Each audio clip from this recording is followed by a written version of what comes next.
మళ్ళీ వేసిక రోజులు అయితే అక్కడి నుంచి ఇంత చెత్త వయసు వాళ్ళు ఇంత పిల్లలు మోస్తాయి, ముసలి ఇంత తెస్తే తానానికి చాలవు, తాగడానికి చాలవు, వండడానికి చాలవు. ఆ రాయల మీద వెళ్ళి ఆ రాయలని దేకరుకొని తెస్తున్నాము. ఒకటి నీళ్ళు అయినా రాత్రిపూట కరెంట్ లేక అంతా చాలా ఇబ్బందులు ఉన్నాం. ఇబ్బంది పడి ఎవరు మాకు అందుబాటులో సహాయం చేయలేదు. ఇప్పుడు ఎవరు కూడా మాకు సహాయం చేశారు. ఎంతో మా ముందుకు సహాయం చేస్తారని కోరుకుంటున్నాం. ఎంతో మా బాధలతో ఉన్నాం. ఇక్కడ అడవి అరణ్యంలో కూడా 5-6 కిలోమీటర్ల దూరం కూడా మాకు ఎవరు కల్పించలేదు. చాలా ఇబ్బందులు కరెంటు లేక ఎంతో అగ్గులు పొయ్యిలు ముట్టించుతున్నాం. ఎవరు కూడా మాకు కరెంటుకి అందుబాటులో ఎవరు సహాయం చేయలేదు. ఒకసారి ఈ వీడియో స్కిప్ చేయకుండా చివరి వరకు చూడండి.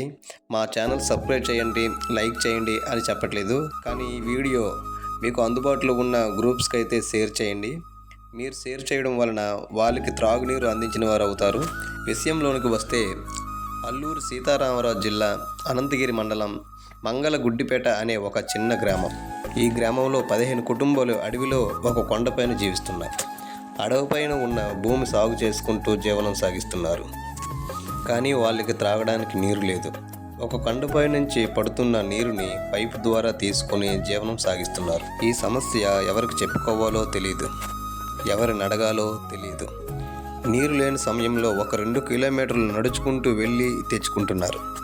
వీళ్ళు పెద్ద పెద్ద కోరికలు కోరట్లేదు, కనీసం త్రాగడానికి నీరు అడుగుతున్నారు. పై అధికారులు ఈ వీడియో చూసి ఎవరైనా వీళ్ళకి చేతి పంపు వచ్చేటట్లు ప్రయత్నిస్తారని కోరుకుంటున్నారు. ఇదన్నమాట. వీళ్ళు వాటర్ చూసారు కదండి, ఇక్కడే ఈ పైప్ ఏదైతే ఉందో ఈ పైపులో పడిన వాటర్ ఇలా క్రాస్ పెడుతున్నారు. ఇలా ఈ వాటర్ ఉందా, ఈ పైపులో పడిన వాటర్ ఇలా కిందకి వెళ్తుంది అనమాట. అంతే. అంటే ఇంత కష్టంలో ఉన్నారు వీళ్ళు. ఈ నీళ్లు తాగుతారు. చాలా దారుణం ఇది. అంటే ఇదంతా ఒక అడవి, అంటే రాయి అనమాట. ఈ అడవి మొత్తం రాయి. వీళ్ళ ఈ రాయి పైన ఉంటున్నారు. వీళ్ళు పారిన వాటర్ ఇలా బడ్డు పెట్టుకుని ఊరు కొద్ది దూరం అనమాట, చాలా దూరం. ఇక్కడికి వచ్చి నీళ్ళు తీసుకెళ్ళాలంటే చాలా కష్టం. అందుకని ఇలా ఈ పైప్ పెట్టుకొని ఈ పైప్ ద్వారా మాత్రమే వాటర్ కొద్దిగా రన్ చేసుకుంటున్నారు వీళ్ళు. అక్కడికి వచ్చిన వాటర్ డ్రాప్ ఏదైతే ఉందో ఆ డ్రాప్ పట్టుకొని తాగుతున్నారు అనమాట.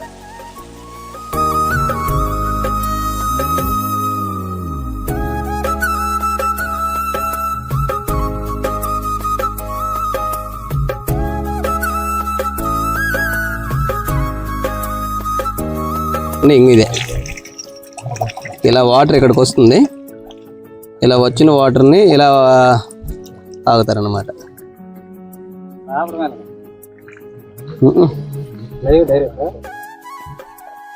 బాగున్నాయి వాటర్, చాలా బాగున్నాయి. ఇప్పుడు వర్షాలు పడ్డాయి కాబట్టి కొద్దిగా వాటర్ వస్తుంది కాబట్టి పర్వాలేదండి.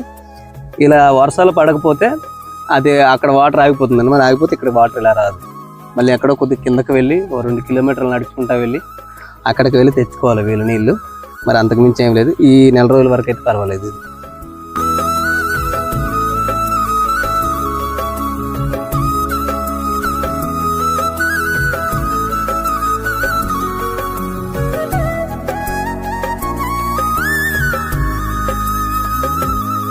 ఉన్నారు.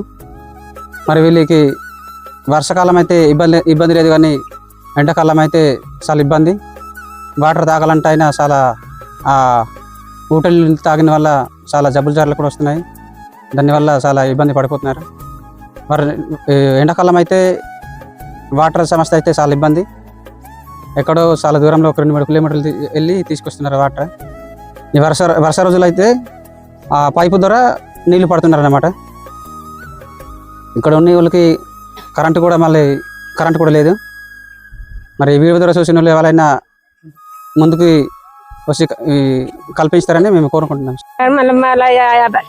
వేసిక రోజులు అయితే అక్కడి నుంచి ఇంత చెత్త వయసు వాళ్ళు ఇంత పిల్లలు మోస్తాయి, ముసలి వాళ్ళు ఇంత తెస్తే తానానికి చాలవు, తాగడానికి చాలవు, వండడానికి చాలవు. ఆ రాయల మీద వెళ్ళి ఆ రాయలని దేకరుకొని తెస్తున్నాము. ఒకటి నీళ్ళు అయినా 20 సంవత్సరాలు ఇక్కడ నివసిస్తున్నాం. నివసించిన బట్టి మాకు కరెంట్ లేక ఏటు లేక చాలా ఇబ్బందులు ఉన్నాం.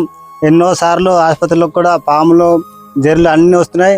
ఆ చీకటి మీద ఎంతో కర్రలు పెట్టి అగ్గి పెట్టి ఉంటున్నాం. రాత్రిపూట కరెంట్ లేక అంతా చాలా ఇబ్బందులు ఉన్నాం. ఇబ్బంది పడి ఎవరు మాకు అందుబాటులో సహాయం చేయలేదు. ఇప్పుడు ఎవరు కూడా మాకు సాయం చేశారు, ఎంతో మా ముందుకు సాయం చేస్తారని కోరుకుంటున్నాం. ఎంతో మా బాధలతో ఉన్నాం. ఇక్కడ అడవి అరణ్యంలో కూడా 5-6 కిలోమీటర్ల దూరం కూడా మాకు ఎవరు కల్పించలేదు. చాలా ఇబ్బందులు, కరెంటు లేక ఎంతో అగ్గులు పొయ్యిలు ముట్టించుతున్నాం. ఎవరు కూడా మాకు కరెంటుకి అందుబాటులో ఎవరు సాయం చేయలేదు.